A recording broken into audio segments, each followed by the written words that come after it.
με το φως του λυτρωμού. Κι όμως μετά ήρθε η Χούντα και μας βύθισε σε βαθύ σκοτάδι. 7 ολόκληρα χρόνια. Και πάλι καταφέραμε να τεινάξουμε πάνω μας και αυτόν τον ζυγό.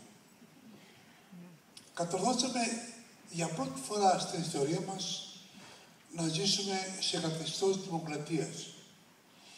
Κάναμε όμως όλοι πολλά λάθη και έτσι φτάσαμε στη σημερινή κρίση και βυθιστήκαμε ξανά σε μια νύχτα δίχως ξημέρωμα.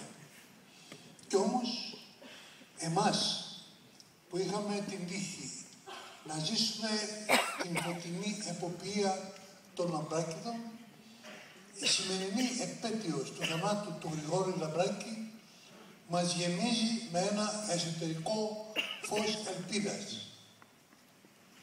Ο Λαμπράκης ξαναζεί μέσα μας και μας φωτίζει με τη δύναμη της ελπίδας αυτής. Η γενιά μου, η γενιά του Λαμπράκη, τα είδε και τα έζησε όλα. Τούτη η χώρα είναι σκληροτράχυλη. Θα νικήσει και πάλι. Και ξέρετε γιατί.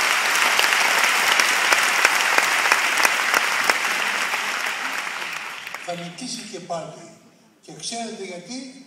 Γιατί ο Λαμπράκης ζει.